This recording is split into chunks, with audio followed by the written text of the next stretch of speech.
Thank you for listening to the show on Really Big Something Channel.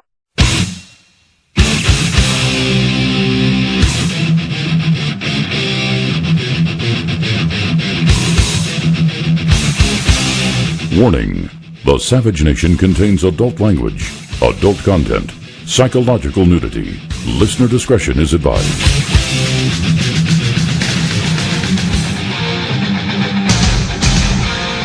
And now, America's most exciting radio talk show, The Savage Nation, home of borders, language, culture. And here he is, winner of the National Radio Hall of Fame Award, Michael Savage.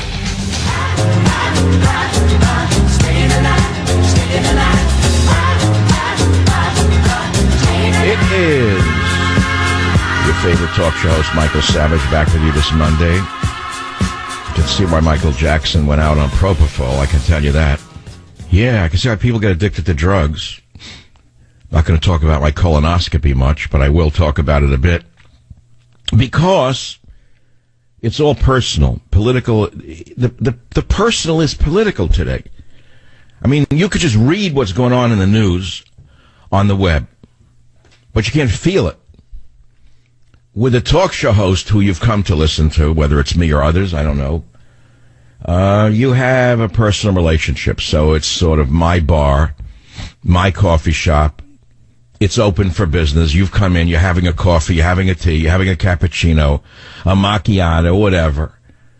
And the guy behind the counter, that's me, was out a few days. You're asking him how he is.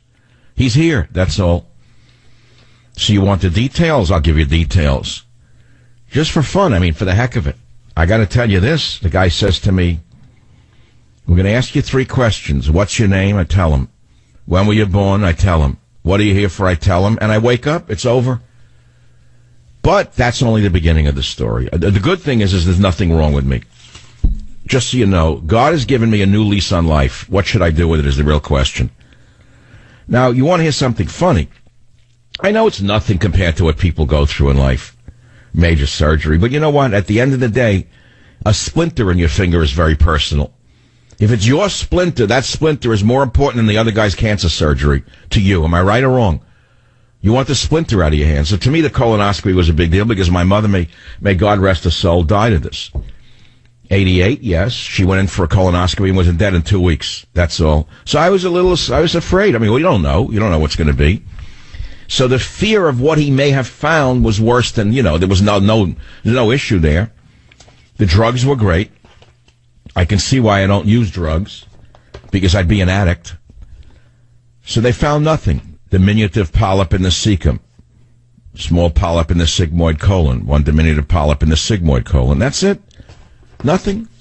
So now I have a new lease on life, unless I got run over by a terrorist in a Mack truck or something like that. I have to figure out what to do with the rest of my life now. It appears God has given me a new lease on life. What should I do with it? Now, I got to tell you something. In the waiting room, this is an interesting story to me. Again, it's to me. I decided most people go into doctor's offices and they don't pray. They don't know how to pray. They don't know where to turn to pray. They think that they'd be goofy if they prayed in an American East Coast or West Coast hospital ward or waiting room. No one does it, right? Maybe in the Deep South they do. But you want me to tell you the truth? Hey, Ryan, give me the prayer book. I need it now. I took with me a little prayer book I've had since I'm 13 years old that my grandmother gave to me. I was never a religious kid. It was a beautiful white, leather-bound prayer book. And I've always carried it with me. Sometimes I'd look at it, sometimes I wouldn't. I opened it up while I'm sitting there in the waiting room, and I read a prayer. And what if I tell you that this prayer gave me strength? You'd say he made it up. Now, what is the difference if the mythology of the prayer makes no sense whatsoever, because it doesn't? Logically, prayer makes no sense. Do you know that? Your sense of reason says this is rubbish. It can't be true.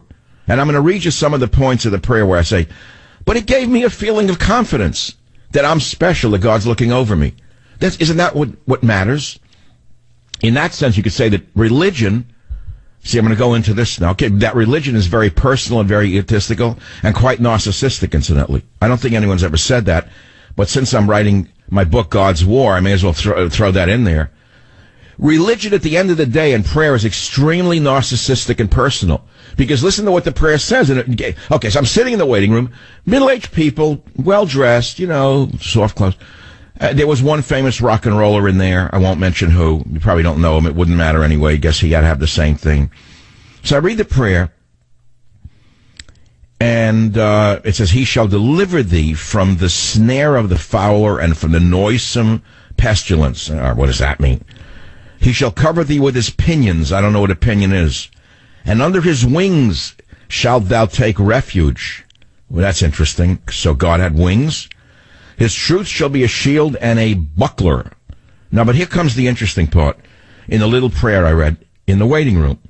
Thou shalt not be afraid of the terror by night, nor of the arrow that flieth by day, of the pestilence that walketh in darkness, nor of the plague that ravageth at noonday. Now, here's the part that I want to read to you. Does this make sense to you? Because I've thought about this objectively for many years. 1,000 may fall at thy side, and 10,000 at thy right. It shall not come nigh unto thee. Wow. So in other words, everyone's dying around you, but you won't die. Now you say, well, what is the sense of a prayer like this? Does that make any logical sense? No, but it gives you strength to believe that God cares about you. God cares about you. Now, if you're a cynic, you know who cynics are. It's everybody in America, with the rare exception. Actually, I think there are far more religious people than you may expect, by the way. And I went on with the prayer. For God, you are my refuge. You have made me the Most High, the dwelling place, blah, blah, blah. Thou shalt bear thee upon the land, unless thou strike thy foe against it. I felt like it gave me a little bit of strength as I went in there. I didn't need a pill, because I already had one. But the thing was, it gave me a sense of calm. I didn't want to read a magazine in the waiting room. Imagine before surgery to read a magazine, like how to do your hair or how to fix a carburetor. What sense does that make? You ever seen the magazines in the doctor's office? What if they had, like, prayer books instead? San Francisco? Yeah, really, that would work. That would really work, prayer books in San Francisco. That's like Trump voters in the Castro district. So it appears God has given me a new lease on life. What should I do with it? Now, here's the interesting part. And I'm going to go on with the news. Maybe, maybe not. I don't know what I'm going to do today. Supreme Court throws out North Carolina voter ID bid. Oh, no, I saw that one. I'll tell you about that. And then I'll tell you about the cyber attack, who I think is doing it. I'll tell you right now, North Korea. How come all the geniuses in the media, no one said North Korea? Everyone's getting hit, but why wouldn't it be North Korea? Russia got hit. Asian governments got hit. Businesses are erupted. It's North Korea. Who else is doing it? Okay, Mr. Kim Chi is doing it. He's showing you that he's got the power to cyber attack the world. Don't underestimate this guy. That's all I can say. Or as Donald Trump said, he's one smart cookie. That was really great. That was a smart one. Really high up there on the list of things to remember. That's a quotable. He's one smart cookie. But, compared to the people at Harvard, I would say Kim Jong-un is a genius. Here's a guy at Harvard named Lawrence Tribe. I guess it's called Tribe. He always thought he was going to be appointed to the Supreme Court by Barack Obama, but he didn't. He's like a bitter, nasty old woman. Trump must be impeached. This is a constitutional professor at Harvard saying Trump must be impeached with no evidence whatsoever. Tribe is off the reservation. That's all I can say. So I'm going to go back to prayer for a minute. So the point is, my wife goes into a body shop, and she says, a guy says to her, she says, your husband's Michael Savage. She says, yeah. He says, I don't listen to AM radio. He's the only show I listen to because, why, she says? Because he's the only one in AM radio who talks about God and reads from the Bible. Do you think he's alone? Do you actually think because of the left-wing fanatical atheists in the media that you're alone in your prayer? I don't believe it. And here's another thing while you're thinking about it. You want to make it an ethnic thing? What do you think the percentage of Hispanics in America are who believe in God and go to church? Far higher than you would believe, yet the media only shows you the gangbangers with the tattoos on the neck. They don't show you the families going to church on Sunday with their little children, do they? But I see the bigger picture. Now let's go to the African American community. You may think the African American community today is only, the violence that is portrayed by the media, the gangs, the this, the that, the beatings. What percentage of African Americans in America do you think believe in God and are churchgoers? It's much higher and higher than you may think. There's far more people praying than you would ever believe in this country. So I want to tell you that when I went in, it's a little event. Okay, I know colonoscopy is not a big deal and you laugh at it, but to me it was a big event because my mother died from it. I was afraid they'd find something. You understand that? But here's the thing I didn't tell you yet, and I'm just getting warmed up. It's Monday. Give me a break. The night before this event, my mother came to me in a dream, and she was trying to read a prayer to me in Hebrew, but she couldn't. She didn't know Hebrew. She was not a religious woman at all. And she said, I want to read you a prayer. And she said, I can't read these words. And I said, Mama, don't worry about it. Look, it's English translation. You can follow the transliteration. And she smiled. And she read a prayer to me. I know my mother's in heaven, and I know that God exists, and I know there's a heaven. Now, I'm not asking you to say, yes, I agree, amen. I just know it. So how do I know it? Because I have faith. That's what the word faith means. It doesn't mean belief. If you study the etymology of the word belief, it's different than the word faith. I learned that at age 17 when I was trying to find out the difference between faith and belief. Two different words, two different roots, two different meanings entirely. Faith is different than belief. Do you understand that? So I can tell you I have faith that there's a heaven, there's a God, that my mother's in heaven and she prayed for me. How do you like that? Now, there's nothing more I can tell you about it. Thank God I came out of it. I feel as I got a new lease on life. The drugs are still hanging around there. I had a little side effect. My submandibular gland, and they never saw this happen. See, the problem was I came out. If you ever get a colonoscopy, you should know this. Why don't you ask them to give you like a pre and post what you should eat afterwards? They give you a big list of that garbage you have to drink before. The worst part of it, of course, is the purging. It's disgusting. Maybe somebody can invent something different than that. I'm never eating soup again as long as I live. Any kind of soup. Last night I went to a Mother's Day dinner. Beautiful restaurant.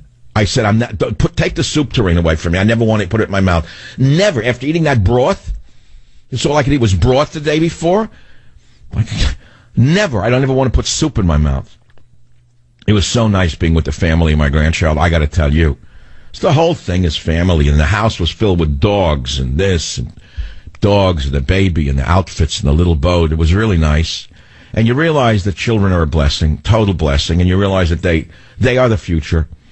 And you got to protect them the best you can from the poison of our society, because the poison is everywhere. Oh, the toxic poison is everywhere, destroying our children's minds. The masterminds of deceit are out there.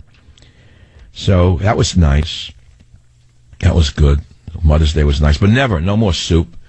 Never. And Jell-O, if I walk past it in an aisle, I need to put blinders on. I have not eaten Jell-O in 50 years. It actually tasted good the day before.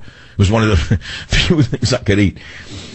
And that's it. I'm back. I'm good. But I made a mistake afterwards. You want to hear what? I was still high on the drugs. On the propofol. What a drug. Ugh, man. And no one told me not to eat right after. In fact, I asked the aide, what should I? Oh, you could eat normal. I went right away to a deli. I had a ham and egg sandwich the minute I got out, and a coffee. All I wanted was coffee, because I didn't have coffee for a day. Coffee never tasted better. I scoffed down that ham and egg sandwich. Then I went into the supermarket and I bought a turkey leg. The size of I don't know where the supermarket gets these legs from, now near where I live. The size of like a baseball player's forearm. I never saw anything like it. Where are these? They're like monster turkeys. Monster turkey leg. And I said, okay, I'll eat it for lunch. I got home, I started to eat it. Crazy. Then I got sick from overeating. You hear this? Then at night, I had the flare-up. Did anyone ever have this? The submandibular salivary gland blew up on the left side of my face. You couldn't touch it. It was so painful. I call a doctor. No one's in Friday night. They give me an assistant doctor. Go to the emergency room. I'm not going anywhere. So I took all of my local nostrums. They all worked.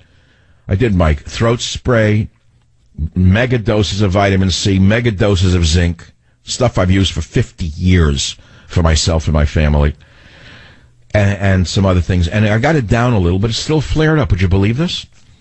Could be a side effect of the drug. I don't really know. I know the drug is a side effect of a swollen tongue. There'll be like a forked tongue on MSNBC. So, I don't know. That's what I'm talking about now. I'll move on. My mother came to me before the procedure, the prayer I read. I know God is real. Oh, one other thing. If Trump gave everyone $100,000 who was poor, let's say Trump announced today that anyone who makes below a certain amount is going to get $100,000, they'd attack him anyway, saying, why wasn't it $200,000? How dare you give away only $100,000? That's how sick this has become. Back in a minute. Join the Savage Nation. Call now, 855-400-SAVAGE, 855-400-7282. Savage. The Savage Nation is sponsored by Swiss America, the only company I trust with my financial future. Call 800-289-2646 or SwissAmerica.com.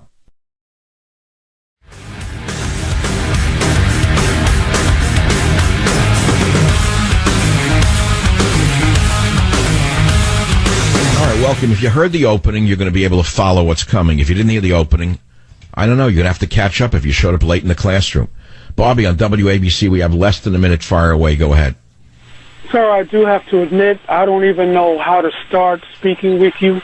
I just wanted to really give you some bullet points. I want to really thank you, sir, for being one of the only ones, too, who had the nerve and the fortitude to mention George Soros. I also want to congratulate you, too, on being probably the only talk show host that I've experienced. I'm sure there's maybe more who's not afraid to talk about God and his belief in God.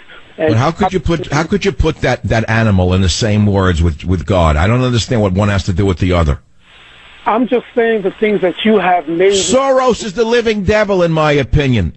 If there was a living devil on the planet, it would be that octogenarian monster who hates everything free in America. Please don't mention that rat's name again. I totally. But I appreciate. See, I got angry. I don't want to get angry. I like that you like that I mentioned God on the air. Look, all I want to say to you is this. I don't have to apologize for reading a prayer on the air, especially when I used it before I went into a minor piece of elective surgery. The fact of the matter is, more people pray in this country than you would know by watching HBO, okay? You're going to rely upon the perverts at HBO to tell you who's praying?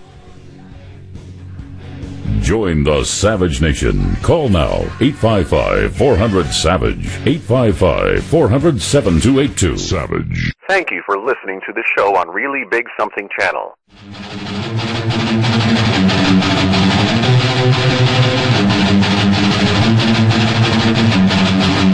How many times do you wake up in the morning and look at your eyes in the mirror and say, oh, I wish this bag would go away? Well, if that's you in the morning, you're not alone.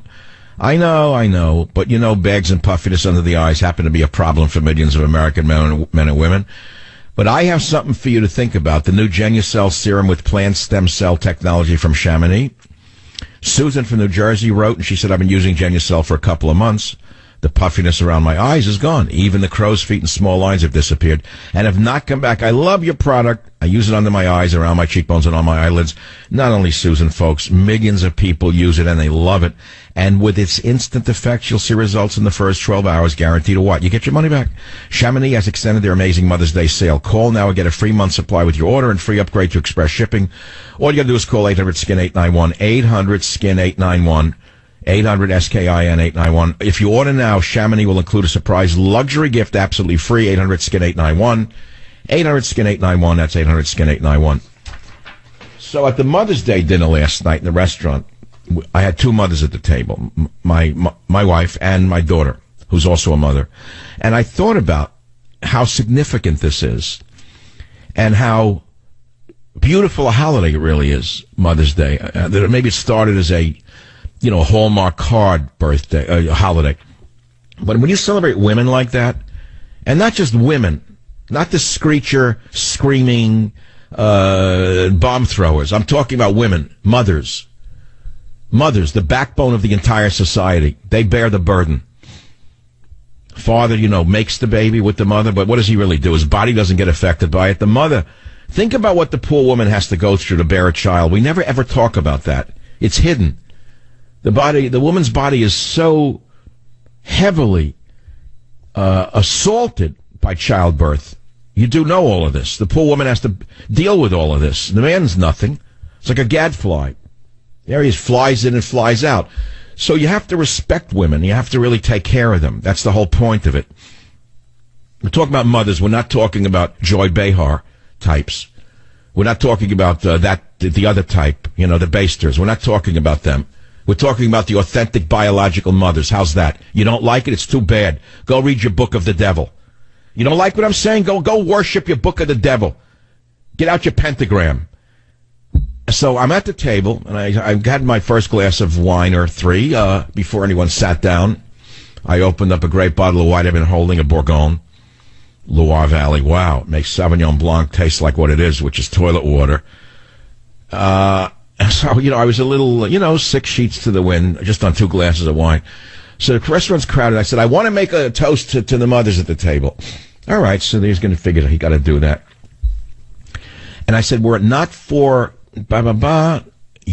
you wouldn't be here. It was not for you, baby wouldn't be. You know what I'm saying? So it's the whole continuity. And I said, if it wasn't for the mothers in heaven, I wouldn't be here, she wouldn't be here, we all wouldn't be here. Now, when you make a little statement like that, a little prayer like that, as trivial as it may sound or as trite, it's actually not trite. It's quite profound. It reminds you of a few things, like you weren't born out of the blue. Maybe the drug addicts on HBO think that they were born unto themselves out of their own anus. Perhaps they thought that they made themselves, but they didn't. They come from mother. They come from woman. Maybe they don't want to recognize that, but it makes you recognize that. It puts you in context. That's number one. Number two, it creates a finality to your life. There's a finite limit to your life. You're not going to be on television forever in your makeup, screaming at everybody like you're God. You're on HBO with a fake audience. Take a look at a guy like Bill Maher. To me, he's one of the most despicable people in the history of the media. To me, he's nothing but a diminutive polyp. I'd be more interested in looking at a diminutive polyp in a colon than listening to this man on HBO. That's what I think of him and all of the other left-wing fanatics who hate God. A diminutive polyp in the cecum would be of more interest to me. They should be removed with a cold biopsy forceps from television if I had anything to do with it. If I had anything to do with it, I'd remove them from the airwaves for poisoning the minds of the people. Anyway, whatever. So there it is. So it's beautiful. That's all. It reminds you that you're not alone. You didn't give birth to yourself. You're part of a continuum. You have a lifespan, like a Drosophila, and you're going to die one day. So do the right thing, man. That's as simple as that. I don't want to do the news right now. I have the news. Supreme Court throws out North Carolina voter ID law. First thing I saw that, I said, we got screwed by Gorsuch. I said, no, we didn't, because it was 4-4. All they did was uphold the lower commie court. No, okay. Let's see when it's got the 5-4 court and they reintroduce the bill. I was going to do that. Weekend news stories. Assange and Snowden, they're the ultimate villains of the cyber attack. They are. They are. They're the ones who stole. They're the ones who stole the data, the keys to the computer technology from NHS, CIA, DIA, NSA, MI6, Mossad, DGSE. Didn't they steal it? They are the villains. They are the villains. Assange and Snowden are the villains of the cyber attack. Now, there's more. James Comey, you want me to get started on him? His claim to fame, he put Martha Stewart in jail. A real brave guy. You hear? With all the crime in New York, he put Martha Stewart away. Wow. What a great guy he was. He really has his priorities straightened out. George WABC, go ahead, please. You are a scoffer. Go ahead, please. Michael, I am a right-wing atheist. By the way, I've had 6 colonoscopies. But I want to just mention this belief in God. How do you know that it's not due to some kind of secretion from the pituitary gland? Yeah. I heard the same thing when my child was born. All the atheists, like you would say, when I said my child is smiling, said, no, it's just gas coming out of his body. If you want to live in that world, I can't help you. Well, think about it. I mean, you're a man of science. I mean, here you are. Yeah. Wait, so was Albert Einstein. Everybody believed in God. Did that make him stupid? No, but here you are ready to go into a colonoscopy, and your inner energy is all making the pituitary gland secrete, and you're having visions of your mother. No, sir. I didn't have visions of my mother in the waiting room. I had a dream the night before. Uh-huh. By the way, I want to ask you... No, let me ask you something, George. Does your mother ever come to you in dreams? Yes. As a matter of fact, I save her. And then when I... Wait. No, this is interesting. She comes to you in your dreams and you save her in your dreams? Yeah, she's dead. She died 13 years ago. I understand. I'm not trying to be a wise guy. So when you see her in your dreams, what happens? You're saving her from her death? I'll tell you, yeah, whatever the dream manages to be, but I have this, I wake up in some kind of a physical state, and you know what's causing it, Mike? I have to urinate. That's basically... I understand. Well, that's your problem, not mine. Well... I mean, maybe you ought to consider getting Flomax. Well, you know what? Maybe your dreams would be better. Well, all these concepts that we have in the consciousness are related to what's happening in the body. Well, I understand. I've heard all of this before. It's nothing new. It doesn't rile me at all because people who are faithless like you are actually sad. You have no faith in anything, right? You're a pure rationalist. You believe that when you die, meaning the electrical circuit goes off in your brain, there's nothing, right? I haven't experienced it yet. I don't know, but no, but that's what you believe, which is that there is no afterlife and there's no God, there's no heaven, there's no hell, there's no punishment, there's no hereafter. So you believe that when the circuit goes dead, there's nothing, correct? Yeah, exactly. And how does that make you feel? It doesn't make me feel anything because I live for the moment. I know I'm going to be alive for a couple more years, and I want to. I believe in what the Declaration of Independence says: life, liberty, and the pursuit of happiness. Well, I'm not knocking it. You're not alone in your atheism, but you're making a fatal error if you believe that all people who believe in God are naive or foolish or stupid in some way. That. I said they're influenced by their bodily chemistry. But that's a sarcastic way of saying that you know more than they do about God. That they don't know what they're thinking, they don't know what they're feeling, they don't know what they're seeing. I know men, for example, who were in combat, who went to the greatest military academies, highly educated men, who go to church every day. Does that make them foolish? Yeah. No, I'm saying, does that make them foolish? A man who's been in combat, who has bullets in his body from the Vietnam War, who believes in God and prays, is he a fool? No, I didn't say that, but I'm not discounting the bodily connection there, and you've got to. So in other words, it's all gas. So when your baby smiles at you, it's gas. It's not the baby. I don't want to beat a dead horse. I mean, you know, by the way, I have another question, and again, guy to guy over a bagel. Do you have children? Yes. What, they're mature adults? Yeah. And you never had a day in your raising of those children where you questioned whether or not God existed, and for one moment, for a flicker, you didn't believe there was something more than what you saw? I used to. And what happened? The older I'm getting, the more it's becoming. I'm becoming more a rationalist.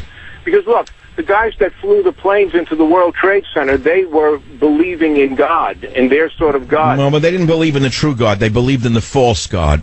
They believed in the devil. That's what they believed in. Now, don't confuse their belief in what they call God and the one true God. They believe in the devil, not in God. Anyone who could do a thing like that, or anyone who could take people and burn them alive, or rape young women over and over again in the name of God, they're not worshiping God, they're worshiping the devil. So, but let's put aside who we're fighting on the planet. Let's never forget that they're different than you and I. You said something interesting to me. We're strangers. We're meeting on the airwaves. You said you used to believe in God, right? Yeah, when I was a kid. How old did you? When did you stop? Around when I started college. And you never had another day in your life where you questioned this issue? I try not to. I try not to leap off the cliff, Mike. I try to stay on terra firma and not make that leap of faith. I understand, and you're not alone. My father was an atheist, so I come from an atheistic family. My mother was deeply spiritual. I come from a spiritual family. I myself am a true believer. That's all I can tell you. I know you don't want to hear it, but I'm a rationalist and a believer. Oh, it can't be. Well, Einstein was. Einstein said that the further out he went into the perimeters of the universe, the more he knew that God existed. the more he knew it couldn't have been created by chance. Read Einstein.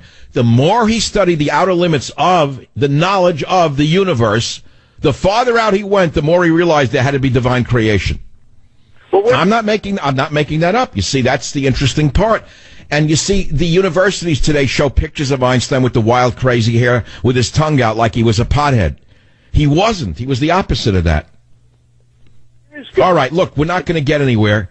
Can I send you a copy of either Teddy's, I almost said Teddy's War. I mixed up the titles. What's it called, the book? Teddy and Me or Trump's War? Which do you want? The latest one, Trump's War. All right, you see? At least you want something. Thank God there's hope for you yet. Yeah, Teddy's War. I should do Teddy's War. It's a Teddy's War on the curtains, Teddy's War on the pillows, Teddy's War on the chairs, Teddy's War on the floor. He has a war against everything. I don't know where he gets the water from. Must be that pituitary gland the guy was talking about. He just doesn't stop. He just doesn't stop. Emmett on KUGN in Eugene, Oregon.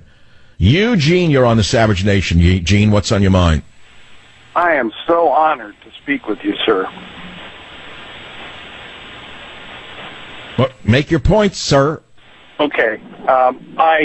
I'm talking to you in regards to you were making some information available to everybody about Psalm 91 this morning in your little prayer book.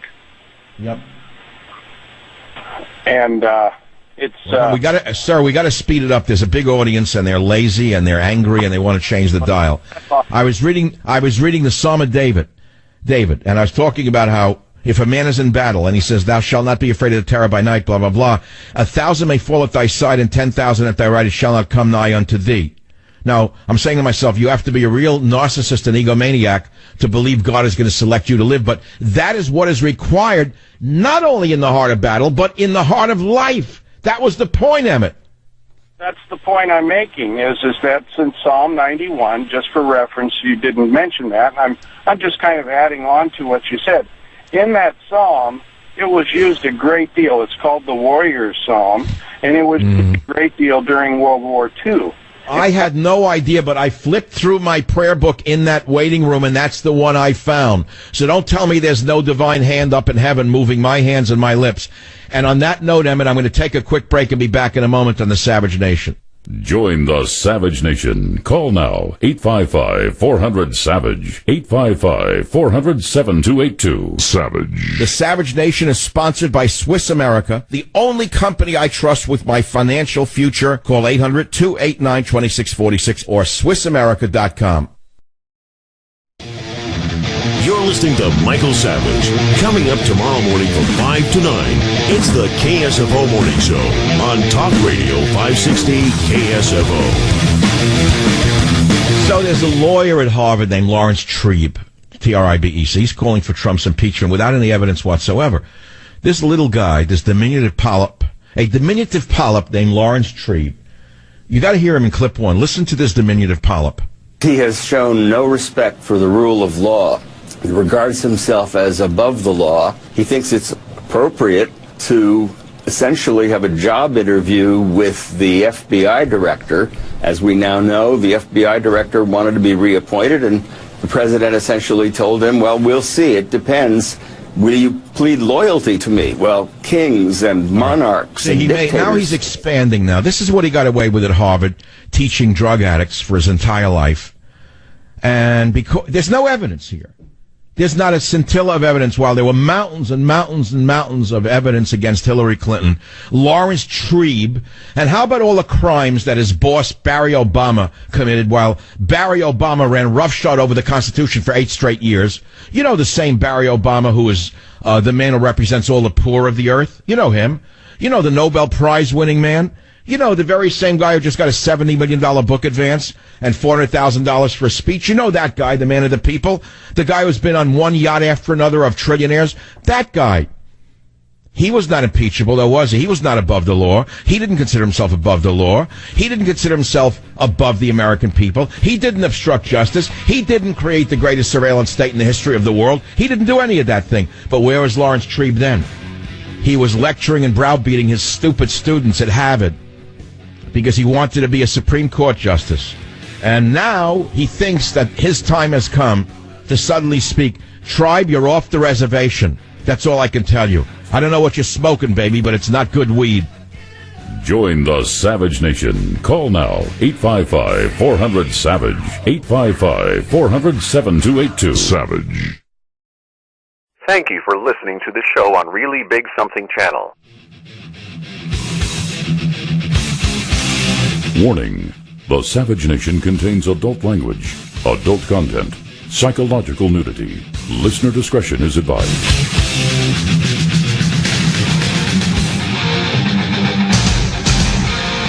And now, America's most exciting radio talk show, The Savage Nation, home of borders, language, culture.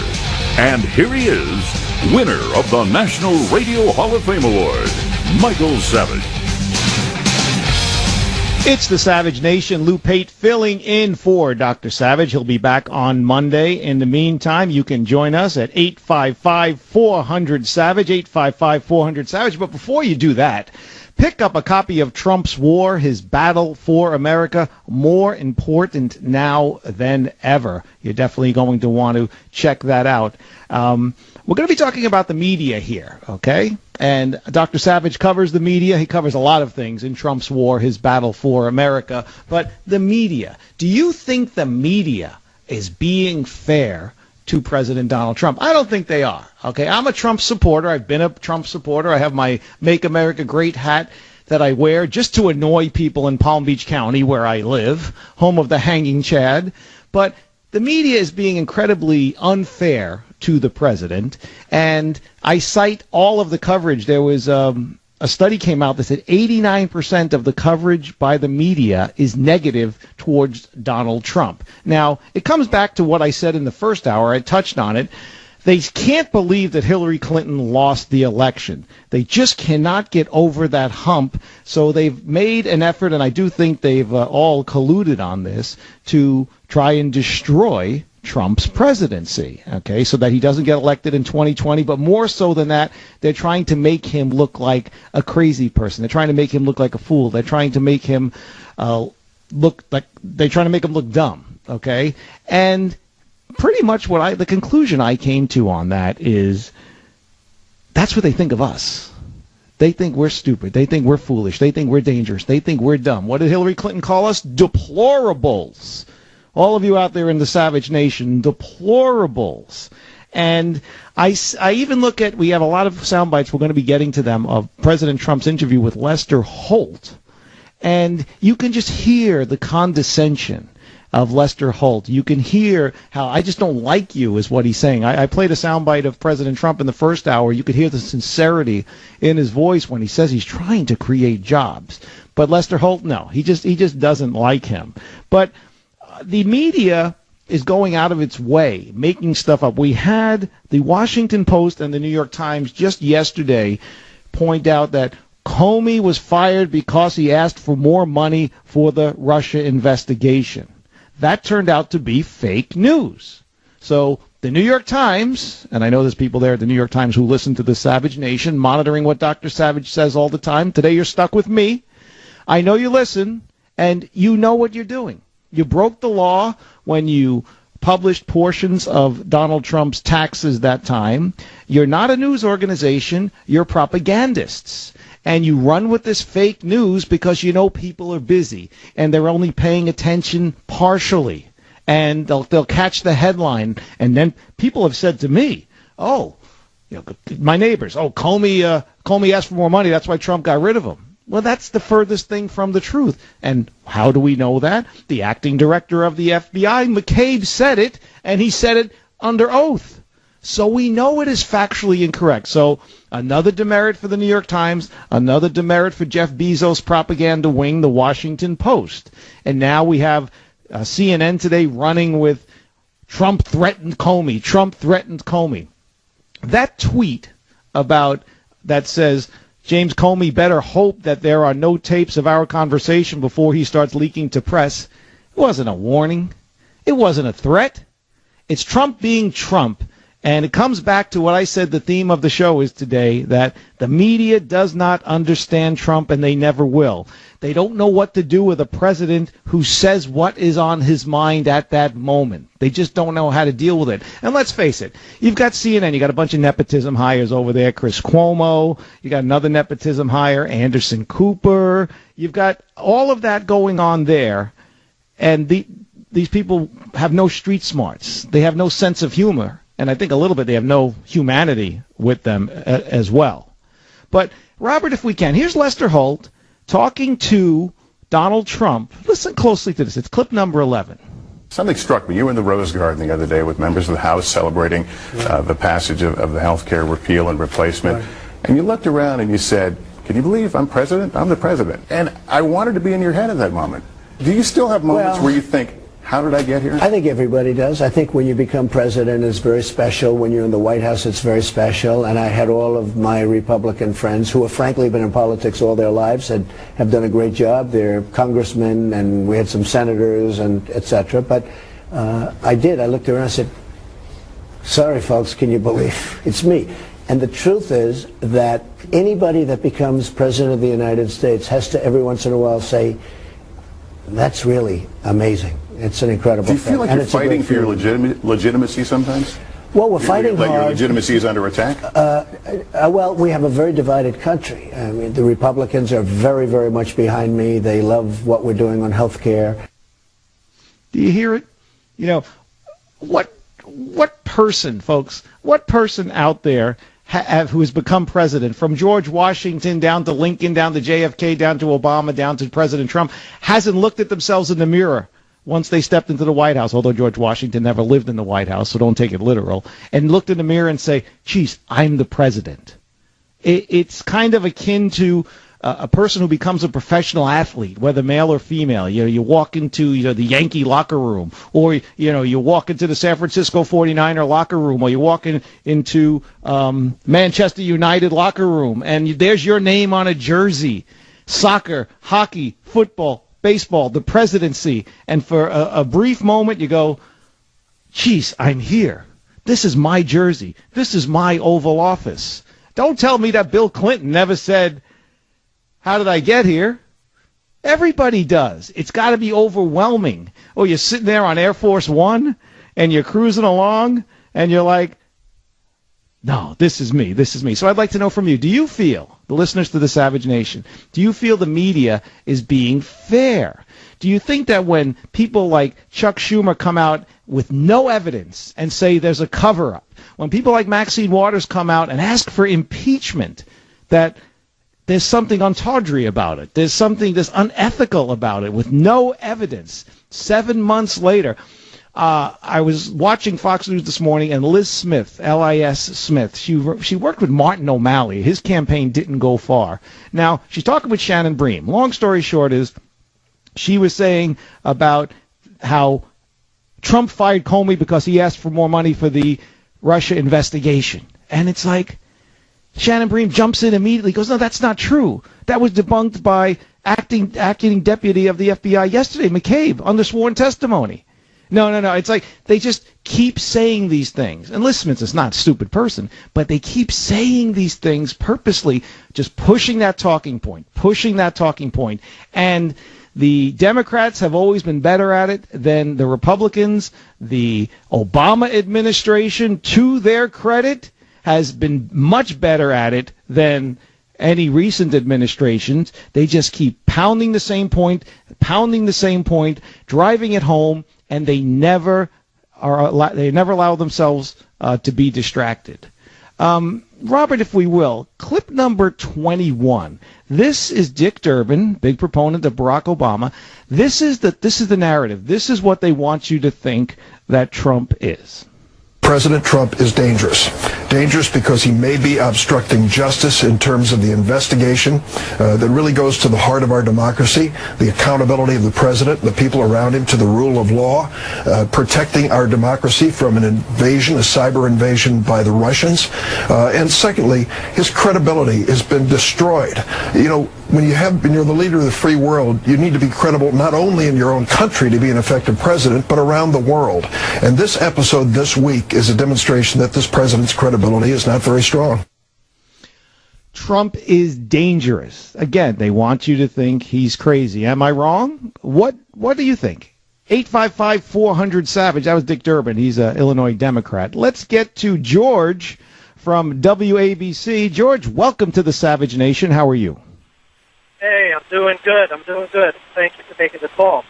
Boy, I tell you, I'm getting so steamed up these days. They allege that President Trump has connections with Russia, but if you go to the prior administration, there were extensive connections with the Muslim Brotherhood. You had the misuse of the IRS against conservative organizations. You had paying cash to Iran to the tune of untold millions, perhaps $1 billion. Intelligence surveillance of individuals. And President Trump is the problem? Come on. Well, it comes back to excellent points, by the way, and it comes back to what I said before. All of that is what you're citing, Lois Lerner, and all that stuff is true. What we do know is that the foundation of all of this, and it cannot be said enough, George, the foundation of all of this is that if Hillary Clinton did not break the law, did not have an illegal server, did not pass classified and top secret information through said server, the Russians would not have, or whoever hacked would not have been able to hack. And George, the other thing is that they don't want to talk about is we are 7 months into this investigation. You don't have to be pounding the pavement like an old school detective.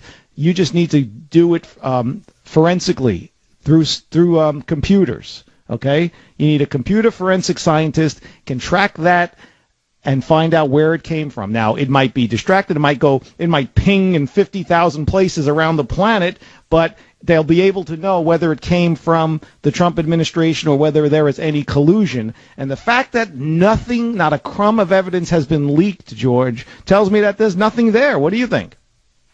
I agree. I don't think there's anything. And not only that, if there was any kind of relationship or collusion with the Russians, it probably began in the prior administration, but nobody ever said anything about that. Remember the hot open mic when President Obama was with, I forget if it was the foreign... He was with Medvedev, and he said, I'll have more flexibility after my re-election, or after the election. Exactly. And I think they just put this on the back burner to use as a weapon, just in case they lost the election. They weren't expecting to lose the election, but they did. And well, I'll reiterate points that I've made before. Joe Biden's son was on the board of trustees of a Ukraine oil company. We have Podesta lobbying on behalf of a pro-Russia Ukrainian think tank from 2012 to 2014. We have Hillary Clinton okaying the sale of uranium to Russia while Secretary of State, and then everything else that those emails uncovered, the fixing of the Democratic primary and all of her pay-for-play issues that were going on, all of the influence that she was peddling through the Clinton Foundation and through the Clinton Global Initiative. These are all crimes. And, well, Barack Obama didn't want to know about it, George, and the media doesn't want to know about it. How can you talk about Russia hacking our election, manipulating our election in some way, shape, or form, which I don't think happened, if you're not going to talk about how it all happened? And the foundation there is the crimes of Hillary Clinton and the fact that Barack Obama would not allow James Comey to recommend charges. And the minute James Comey caved to Barack Obama and Loretta Lynch and didn't do his job, he should have been fired. But George, just one quick thing, and then I got to go. Here's the thing: he kind of was boxed in. If he recommends charges while Obama's still president, he's going to tick off Obama. Now, on the other end, he didn't recommend charges, and the media then is running with all this Russia stuff, which they know is fake, and they can't find evidence. He gets fired on the other end. So either way, he was doomed. But, George, thanks for your call. Do appreciate it. My name is Lou Pate, sitting in the big chair for Dr. Savage, who will return on Monday. And I encourage you folks, pick up your copy of Trump's War, his battle for America. You will not be disappointed. There is a reason why it debuted, didn't inch its way, didn't crawl its way, debuted at #1 on the New York Times bestseller list. You are listening to The Savage Nation.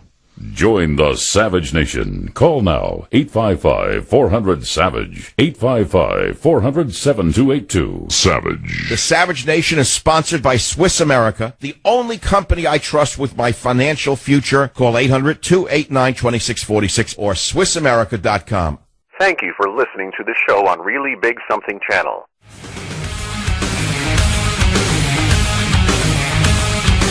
Welcome back to the Savage Nation. Lou Pate filling in for Dr. Savage. He will return rest and relaxed, all charged up on Monday.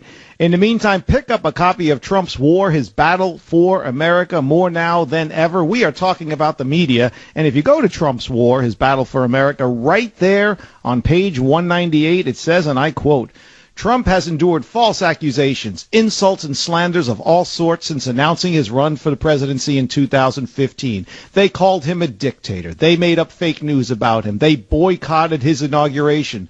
But despite all of it, when push came to shove, Trump stood up for free speech and freedom of the press, just as I have so many times in the past. Trump's War, His Battle for America, page 198. Now let's get back to the issue here at hand. It is the media. They will never be a friend of Trump. He knows that. I think a lot of his tweets are designed to twist the knife, poke the bear, whatever adage you want to use, and he does it masterfully, and they take the bait because, well, why? They just do not understand the man, which I said is the theme of the show. I said, back in 2015, I said on the air that I speak Trump. As being from the Bronx, him from Queens, there is that abrasiveness in the way that New Yorkers speak.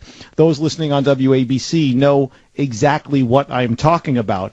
People come to you, oh, they're so mean, they're so harsh, they're so this. No, they're not. Actually, probably the most gentle people in the country. Well, okay, maybe not the most gentle people in the country, but not as bad as the reputation is. And that's kind of what's fallen on Trump. And we have the media running with everything he says as if he's Dr. Evil, as if he's the second coming of some type of Nazi. And I hate to use Nazi analogies, but that's what they say. Now, this week, he's Nixon. They're actually comparing him to Nixon. And if you look into the New York Post today, there's a column there. Trump isn't echoing Nixon, but Jimmy Carter. So, it says here, the presidency Donald Trump seems to be emulating to his detriment isn't Richard Nixon's, despite analogies tossed about over the past day that have ranged from the understandably concerned to the utterly deranged. It is Jimmy Carter's. So there you have it. You can check that out in the New York Post. But more importantly, I would encourage you to go to michaelsavage.com and check out the column there that deals with, well, how to salvage Trump's presidency. It's all there at michaelsavage.com, and you could also pick up your copy of Trump's War, His Battle for America. My name is Lou Pate, sitting in for Dr. Savage here on the Savage Nation. Join the Savage Nation. Call now, 855-400-SAVAGE, 855-400-7282. Savage.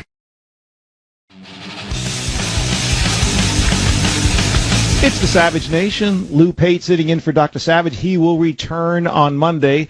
Join us right now, 855-400-SAVAGE. And while we're getting your calls all lined up, Jim and Robert are there doing an excellent job. I encourage you to pick up a copy of Trump's War, His Battle for America. We're going to be talking to you as it pertains to the topic about sections of the book dealing with the media and what Trump had to endure. We talked about Dr. Savage's fight for free speech and President Trump's fight for free speech and how he dealt with all the false accusations and fake news. And we're going to continue on our topic with the media. Do you, the listeners to the Savage Nation, feel the media is being fair? I want to hear from the Hillary supporters, okay? I want to hear from those on the left. I want to hear from the Never Trumpers. I want everybody gets a fair forum here on the Savage Nation. Try and explain yourself. But I also want to play a clip of constitutional scholar, constitutional law professor, Jonathan Turley, who will never be accused of being anything conservative or on the right. Okay? I don't even know if he's allowed to have a right hand, but he does. Here's Jonathan Turley, very left-wing constitutional law professor, talking about the Russia-Trump investigation. Robert, if you will, 19. for many weeks, I've actually questioned the need for a special prosecutor because I'm not too sure what the crime is. No one has yet to explain to me what the core crime that would be investigated with regard to Russian influence. The crimes that have been mentioned are things like failure to disclose items with General Flynn, and that's hardly something that's a major crime justifying a special counsel. I criticize many of those folks that are saying this had to be because the investigation is closing in on Trump. I don't see the crime, so I don't see how it's closing in on Trump. That's Jonathan Turley, a very left-wing constitutional law professor, okay? He's not going to be invited to Anna Wintour's Met Gala ball next year, trust me. He's going to be on the outs there. He probably wasn't invited this year, but we could just say that. And Robert, again, here's Jonathan Turley. This is cut number 20. I have not seen any credible claim of collusion. In fact, governments trying to influence elections are nothing new. Our government is a serial violator of that rule. We have tried to influence elections around the world. We've even overthrown governments. So from outside the country, our objections and shock seem a bit forced. And if you want to go to a recent historical event of overthrowing government, all you have to do is look to the presidency of Bill Clinton, okay? And look at some of the actions that his administration took part in. It is truly an amazing phenomenon. Let's go to George, WFNC in North Carolina. Welcome to the Savage Nation with Lou Pate. How are you, George? Fine. How you doing? I'm okay. Thank you for holding. Good. Listen, I got one with the media and one with the establishment Republican. I mean, Donald Trump could walk across the Potomac River to the other side, and breaking news will come on CNN saying Donald Trump cannot swim. That's how the media is. They will take the story and twist. I like that. Yeah, I know. Hey, listen, George, I tell you this. I'll do you one better. If Donald Trump cured cancer, the media would say Donald Trump is putting doctors out of work. I mean, it's as ridiculous and as good as your analogy there. Touche to you. Thank you very much, Lou. Listen, Lou, I just heard the guy on Fox News, and he was talking down on Donald Trump. And you know what I mean? You know, I can respect the left because they're in front of your face, they're looking at you eye to eye, and they're telling you what they think about the man. But I can't stand these establishment Republicans that hide behind, curtains and talk bad. And there's a lot of them out there, Lou. A lot of them out there. Well, I'll tell you what. Just so you know, George, in full disclosure, Michael Medved, which was very kind of him and his family to welcome me into his home, and it was a wonderful day, and they are good people. But when it comes to things pertaining to President Trump, Michael Medved and I go our separate ways because he is a never-Trumper. Charles Krauthammer, who I have respect for, but he is a never-Trumper. His first thing he referred to candidate Trump at the time was a rodeo clown. So you have Michael Medved, again, who I know personally. You have Charles Krauthammer, who I do not know. You have Ben Sasse. You have Jim Jordan. You have Lindsey Graham. You have John McCain. These guys are never Trumpers till the end. It's going to be on their tombstone, George. Never Trumper till the end. And into eternity, they'll be never Trumpers because they, like all of the Democrats and on the left-wing lunatic fringe of the Democratic Party up there in Berkeley and everywhere else, George, they cannot admit that Hillary Clinton lost. And that's what I said before, what you're seeing on the media with nepotism hire Cooper, nepotism hire Cuomo, and all on MSNBC is a media tantrum that they didn't get what they want. That's all it is. But hey, George, thanks for your call. I do appreciate it. I want to try to get everybody in here. Let's go to Marshall on WBOB up there in Jacksonville. I say up there because I'm in South Florida. Marshall, welcome to the Savage Nation. How are you? Well, I'm doing well. We're in the Corinne Brown country here, ground zero for that. Wait, you're not in jail, Marshall. Well, I could be easily, I guess. Now, Marshall, just for the Savage Nation listeners who don't know what my joke was about, Corinne Brown, 17 years she was a congresswoman. She was just convicted yesterday for stealing $800,000 from a kids' charity. She was convicted of 18 of 22 counts, Marshall, and she's going to be doing some serious time. Yes, sir. She is looking at, I think they said, as much as 280, 290 years. Did I mention she's a Democrat? Yes, sir, you did, and she's prototypical of every Democrat I know. No difference. Listen, it's great that you're on. You are the prototypical, you're the perfect person to be on for the quick thing I want to say right now. The answer to this demonic, this stinking media that we have is one 8-letter word. It's called Brooklyn. Brooklyn in the 50s, 60s, the second largest city in America, right? Yeah. Known for being fourth largest, wasn't it? And women are women. There's your answer to your problem. Our culture has become so stinking feminized, and and the man who hosts this great show understands that. He talks about the little girls that were in the White House, the little girls running the Pentagon, the little girls that are taking over Fox News. He is alluding in comical fashion to a historical fact that he knows exists. Every culture dies when it turns like America is, and the media is a personification of that. I call it the witch spirit, but this penchant for the subjective, this emotional method of thinking, is what is destroying America. And this is a great irony to me. The greatest irony of all is that the liberal bastion of Manhattan, of New York, is ironically responsible for giving middle America one last chance to get it right. And when I say last chance to get it right, it's what the folks in Brooklyn do. It's what I had a co-pilot from Brooklyn that taught me this in the Air Force. He says, you call it like you see it. He says, you have brutal honesty, you have blunt speech, and you promptly and aggressively engage nonsense. It's like, hey, Frankie, come over here and listen to what this idiot is saying. That's said in comic fashion, the truth. You don't put up with nonsense. I tell you, Marshall, me being from the Bronx, I'm not going to get into a whole New York thing because the show goes out over tens of millions of people nationwide, but some of the nicknames that we had for each other growing up would not be acceptable today, and we meant them with affection. I mean, we call each other names to our best buddies. And today, that people would be shocked. They send you for counseling. It would be funny to watch. You'll relate to this. I'm a little boy from the South, age 11. My mom's from New York, but my dad was a Southerner, and I would spend my summers in New York. And you can imagine a little Southern boy walking through the ethnic communities with the Southern drawl and what he experienced. But what I learned was priceless. Because what you said earlier is exactly true. These blunt, seemingly caustic people are some of the smartest and gentlest and nicest people you'll ever meet. Right. But we don't understand that in feminized America because we have to avoid conflict at all times.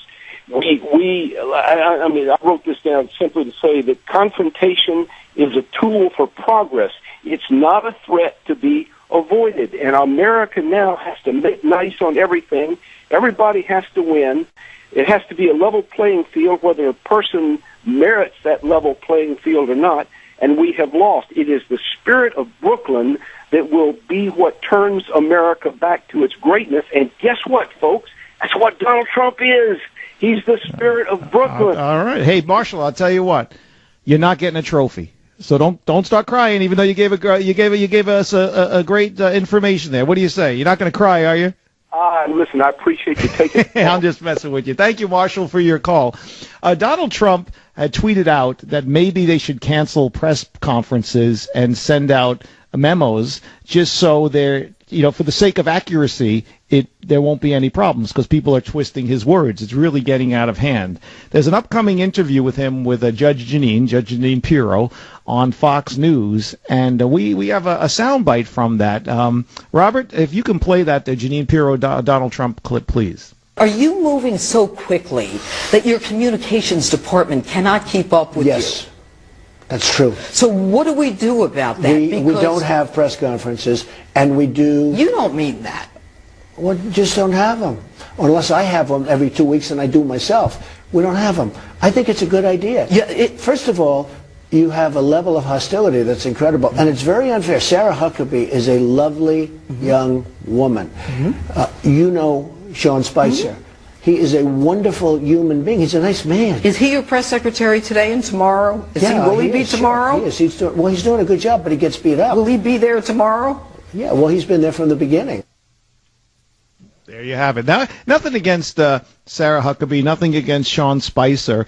Part of the problem is with the media pariahs and the media sharks, and as Dr. Savage calls them, the vermin in the media, accurately, is that, and don't take this the wrong way, Sean and Sarah, but you're not street tough, okay? I'm not a tough guy, okay? But you got to have some street smarts about you, and they were not raised in that atmosphere. They lived cushy lives, good for them, God bless them, but they don't come from a place where there ever was a struggle, okay? And you got to have a little street smarts. Again, I'm not a tough guy. I was raised well. My parents gave me a wonderful upbringing, okay? But there's just something, and I'm not a tough guy because I'm from New York. There's just certain street smarts you pick up when you're playing stickball and all those games on the streets. It's just the way it is. And God bless Sean, God bless Sarah, but they just don't have that. They don't have the gumption, we'll say, that toughness, that grit to stay on message and not get distracted. They're fluttered too easy. And as I said earlier, to their credit, the Obama administration, boy, those guys were locked in, man. Jay Carney, I don't even know if he had a soul. He would stay so focused on his lies. We'll take a quick break, and let's get another call in there, actually. We got a minute or two. We'll go to break? Okay, we'll have more time on the air on the other end. If you're holding, please continue to hold. Lou Pate in today for Dr. Savage on the Savage Nation. When we come back, I'm going to continue to talk about the media, but I'm also going to show you how Dr. Savage covers it in Trump's war, his battle for America. You are listening to The Savage Nation. Join the Savage Nation. Call now, 855-400-SAVAGE, 855-400-7282. Savage. The Savage Nation is sponsored by Swiss America, the only company I trust with my financial future. Call 800-289-2646 or SwissAmerica.com. Thank you for listening to the show on Really Big Something Channel.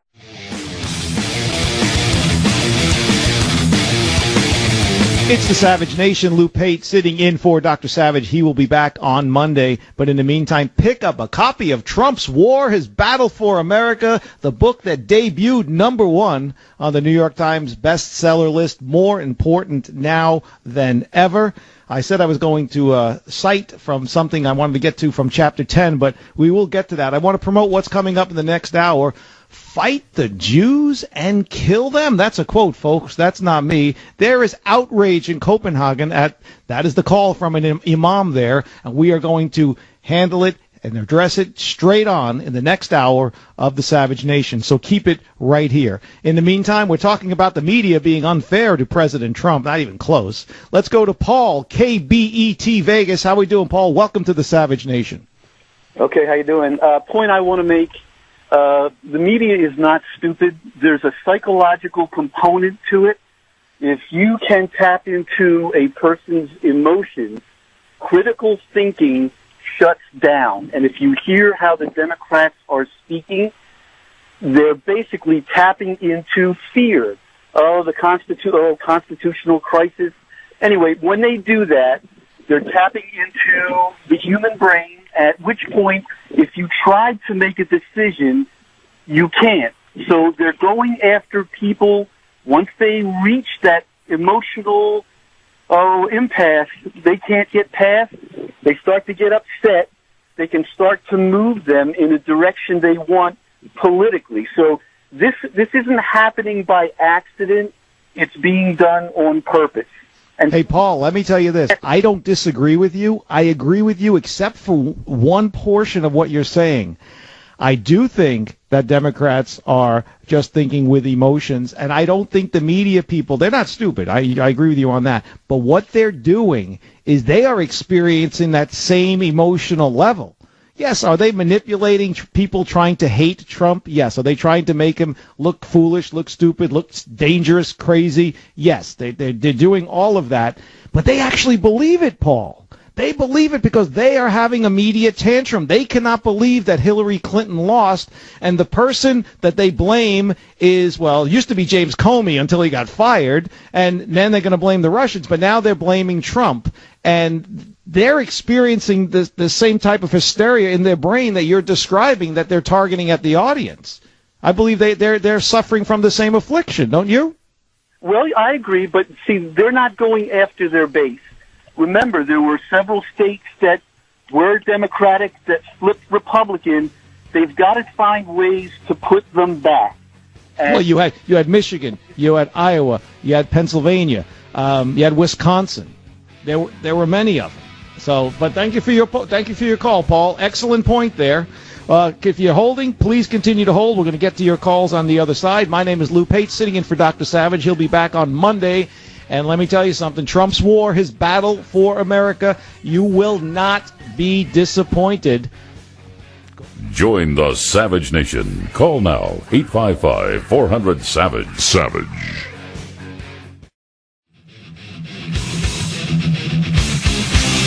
Warning. The Savage Nation contains adult language, adult content, psychological nudity. Listener discretion is advised.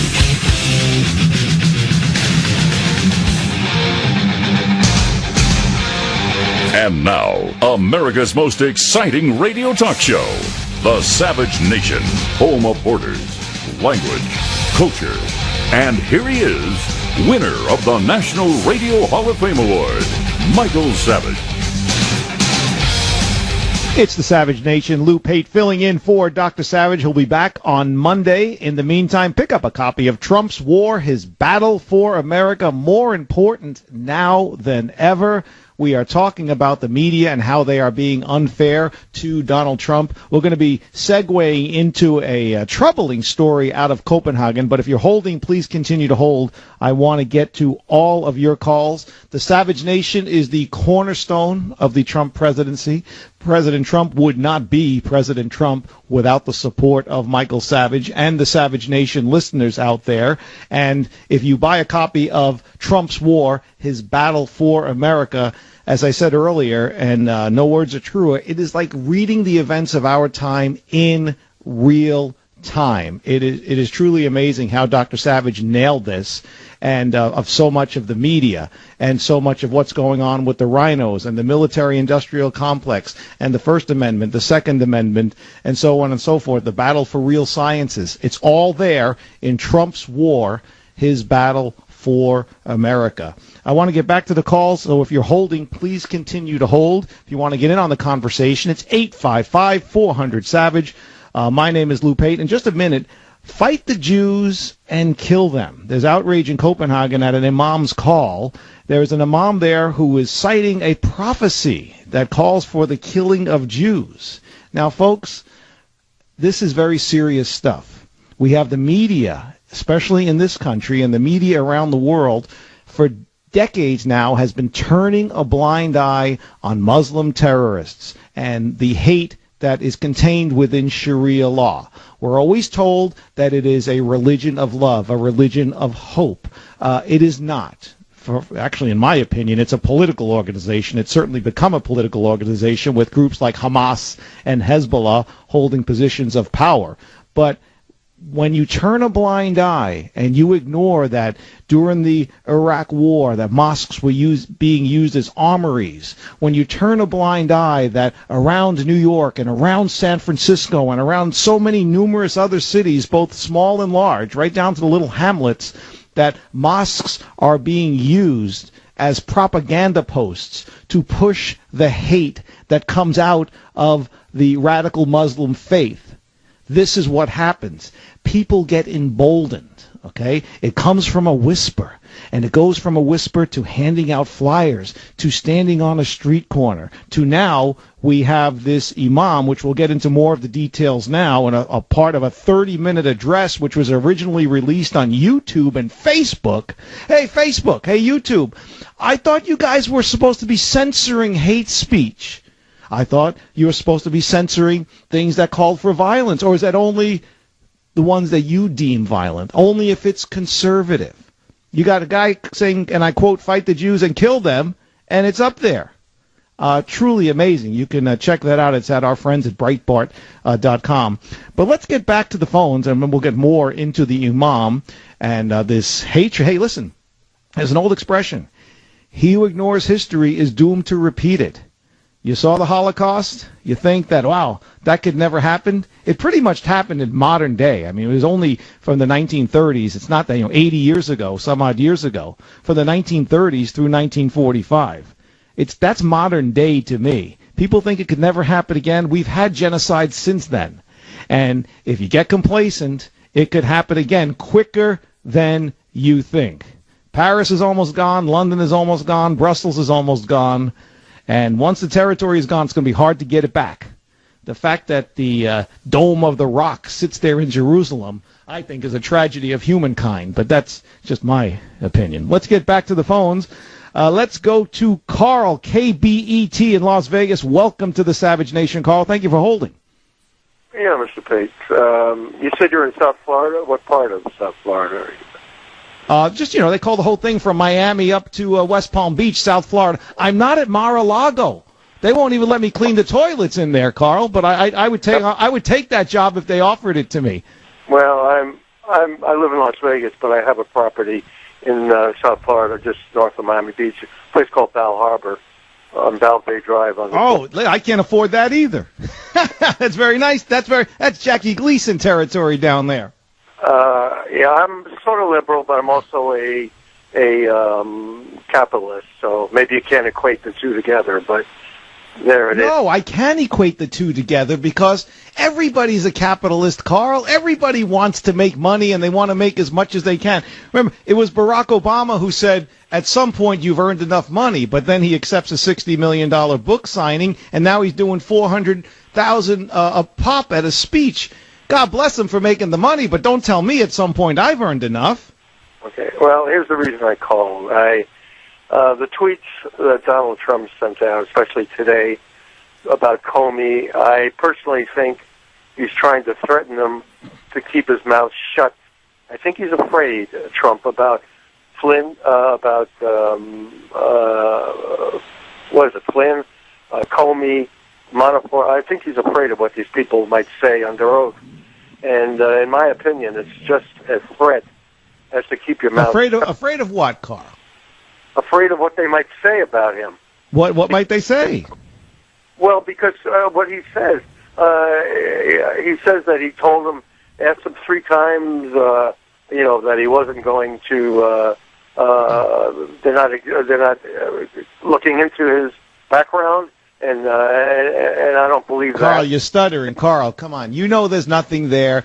This is an administration that, unfortunately for Donald Trump, it's leaking like a sieve. Okay, the information pouring out of there is unprecedented, not to mention illegal.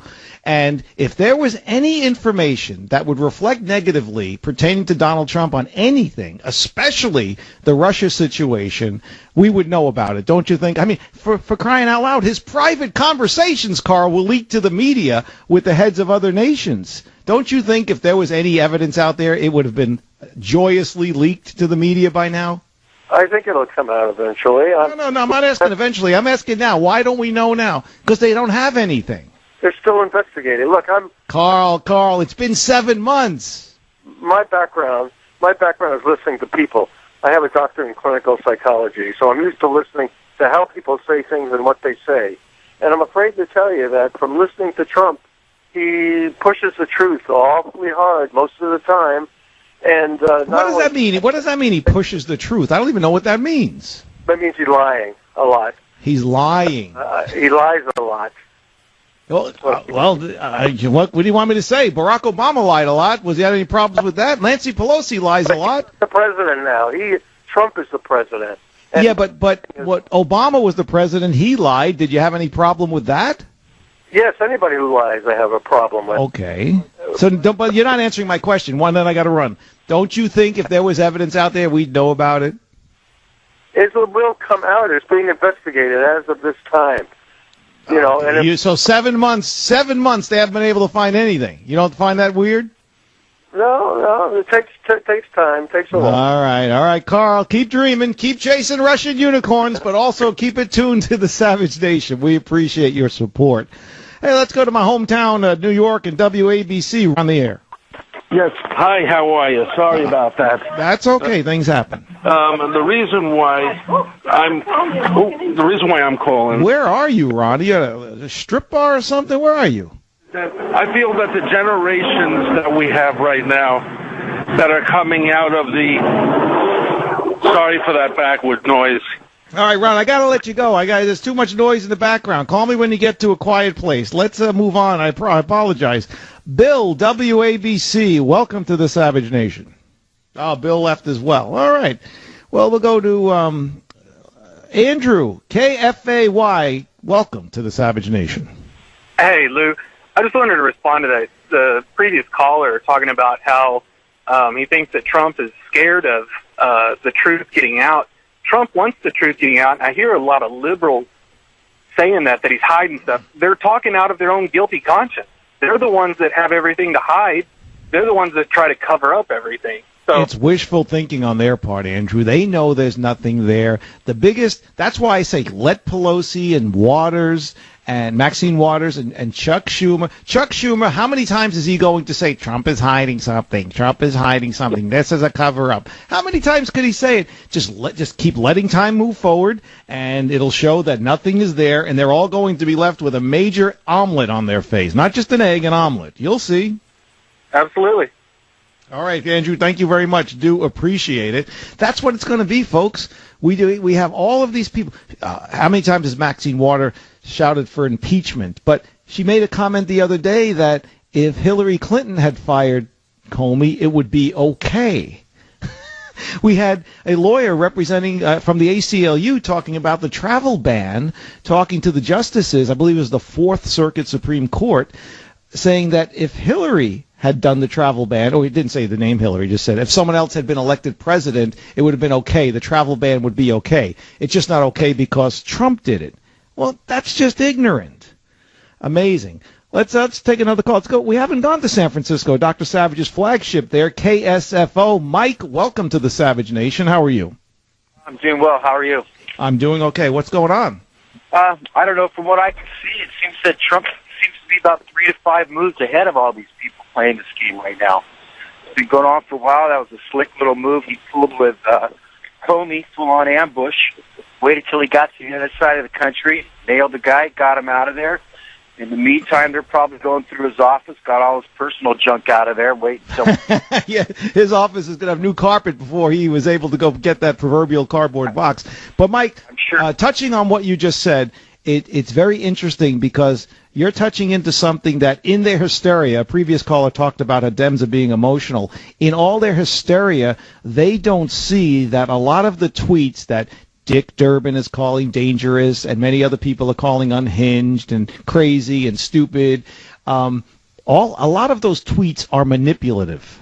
And they're just too wrapped up in emotion to see. Some of them, he's making a mistake. I'm not going to say everything Trump does is perfect. He's made a lot of tweeting mistakes, okay? But most of them have hit their mark, and most of them were done for manipulation purposes, and the media has taken the bait most of the time. And I think a lot of it is brilliant. Like I said, no one's perfect. He's made some faux pas along the way, but for the most part, he knows what he's doing when he's tweeting. Sometimes he makes me cringe, so does he make Melania twinge, but I think for the most part, he 3 steps ahead. I'll give you 2.5. How's that, Mike? Can we compromise?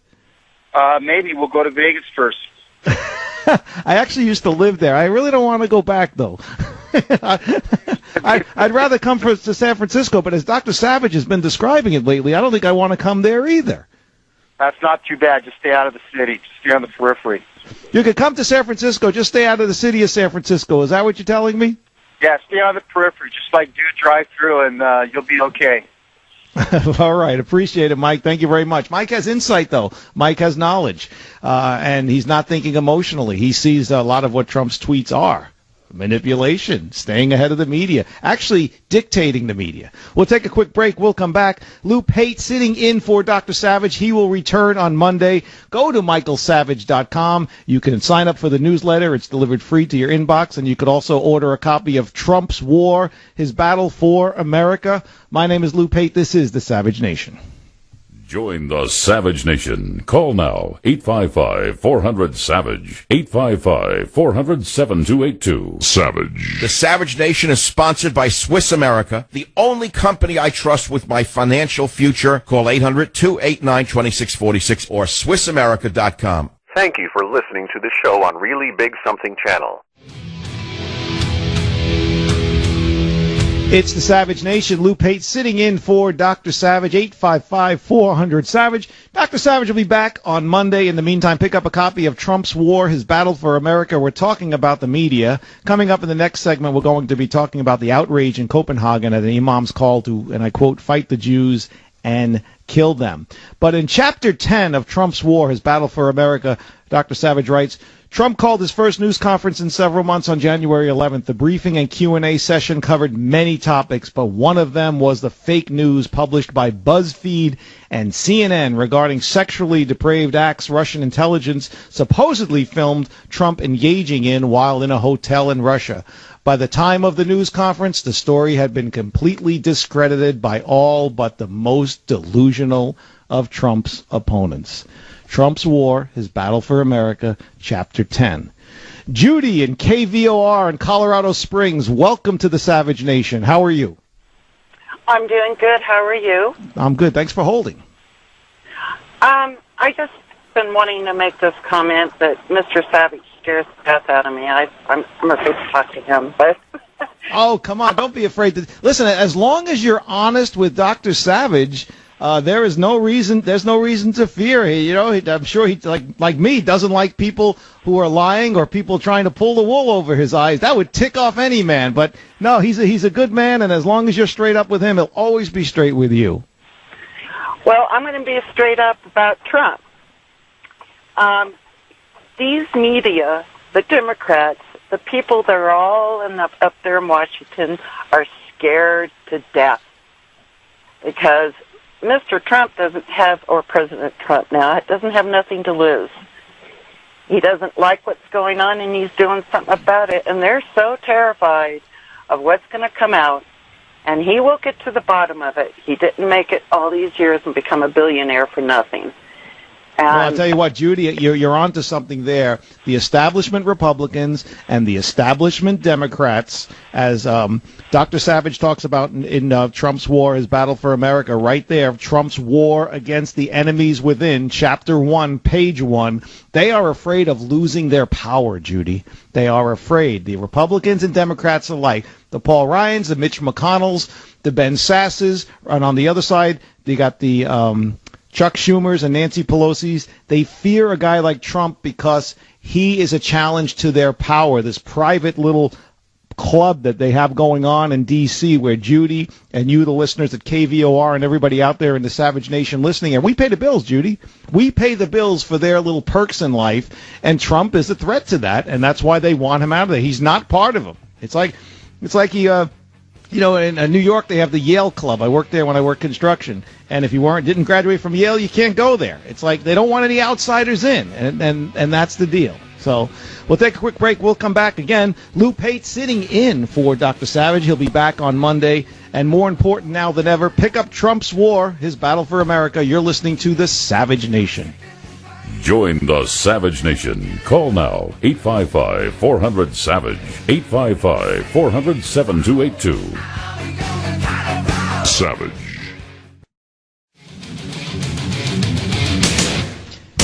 It's the Savage Nation. Lou Pate filling in for Dr. Savage. He will be back on Monday, and whether it's later today or over the weekend, make sure you pick up a copy of Trump's War, His Battle for America, more important now than ever. And also, if you go to michaelsavage.com, you could sign up for the newsletter, and a lot of great stuff there on michaelsavage.com.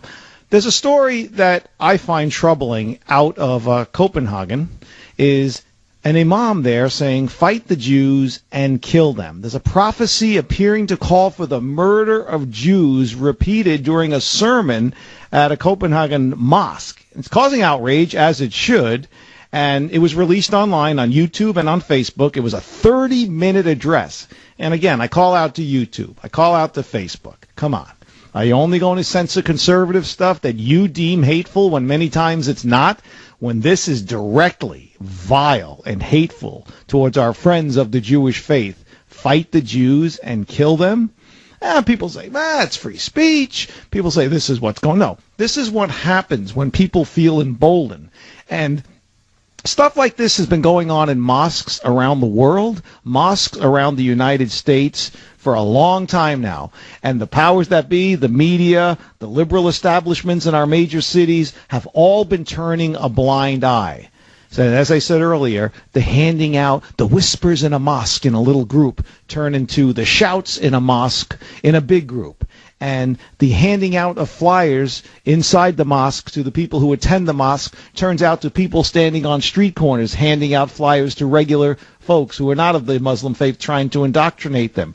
And it's a domino effect, one after another after another. And as the media turns a blind eye to radical Muslim terrorism, as the former president of the United States, Barack Obama, refused to acknowledge Muslim terrorism, radical Muslim terrorism, they've become emboldened.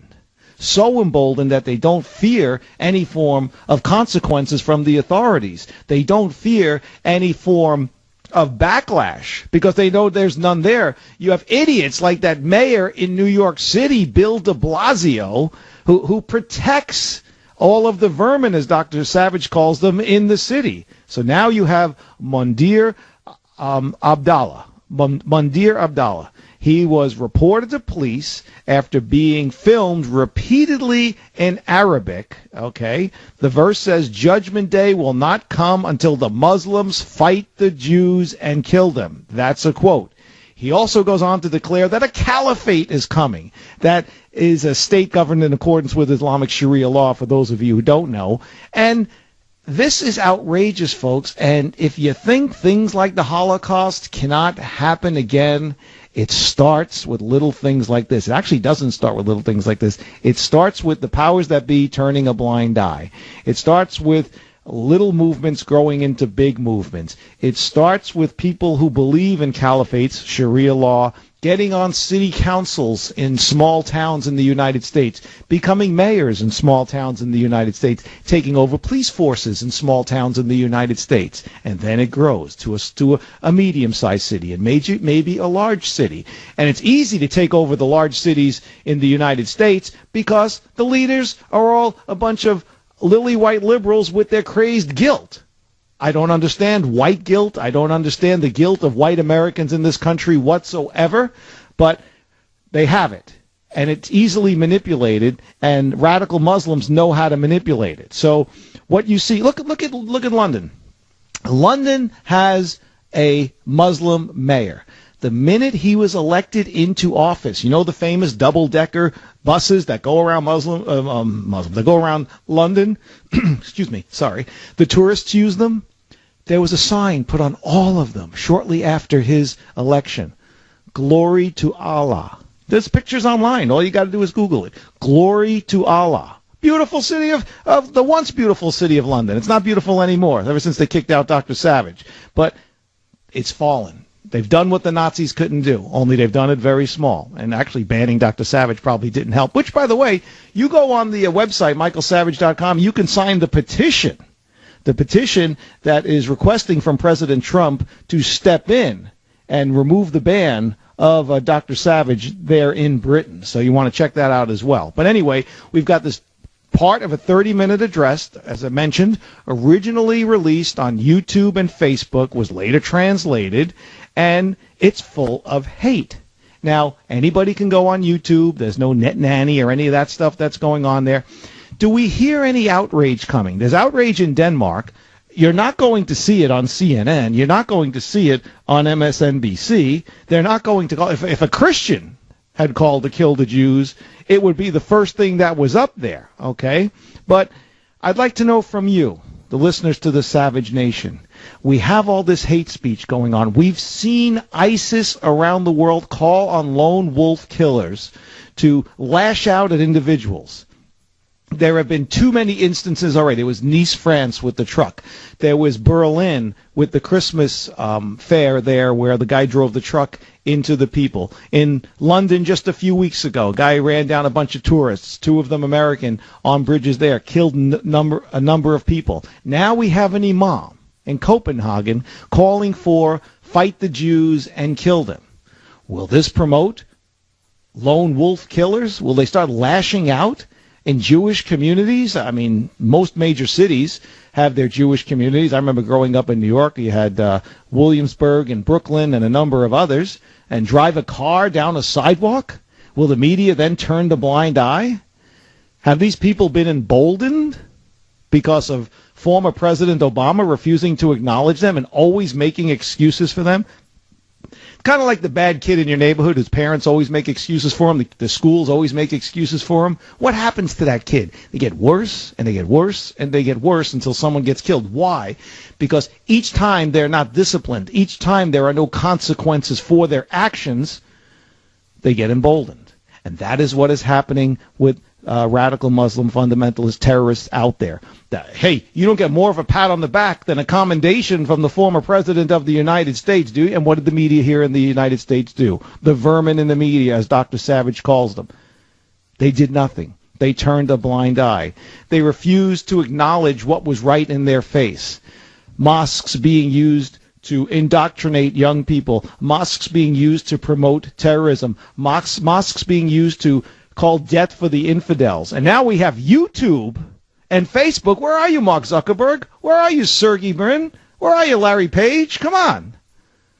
They're calling to fight the Jews and kill them. Zuckerberg, you should be up in arms about this. Come down off your hill there in San Francisco. Climb over all those walls that you built, that you criticized Trump about. Get this off your moneymaker there, Facebook.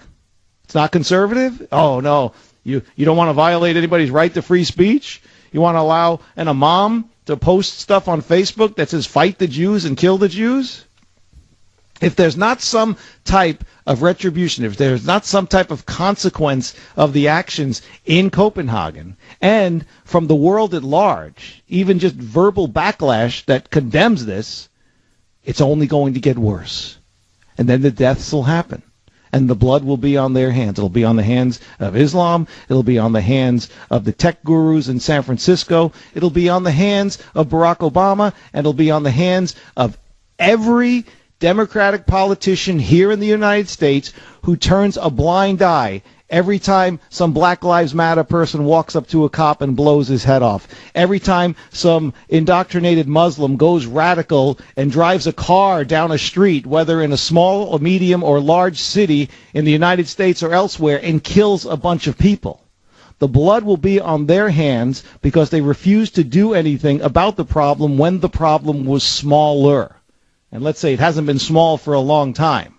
But this is what we have going on now. Again, it used to be a whisper, and the whispers grew to shouts. The shouts moved outside, and now the shouts are on YouTube and Facebook, and they're going international.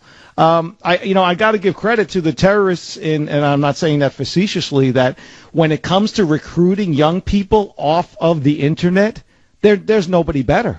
They are the greatest headhunters out there in modern day. They are able to take weak, feeble-minded, silly-brained, dumb American kids and radicalize them without stepping away from their computer.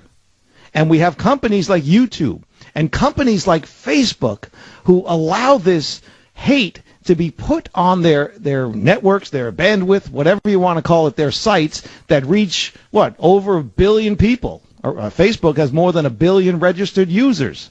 YouTube, forget it. I mean, it's a come and go thing there.